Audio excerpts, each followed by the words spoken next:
How to add your bank account to Kraken.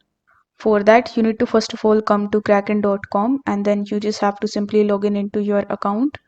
Afterwards, you need to hover over to the top right hand corner and click on your profile icon. Now, among the given options, select the fourth option of payment methods and you simply need to click on it.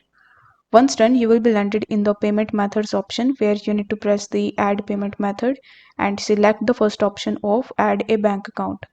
After selecting it, it will show you all of the details that you need to fill regarding your bank account, like your bank account number, your name on your bank, SWIFT code, bank address, etc. So you need to fill out all of these details that are given over here and then press the add option in the bottom.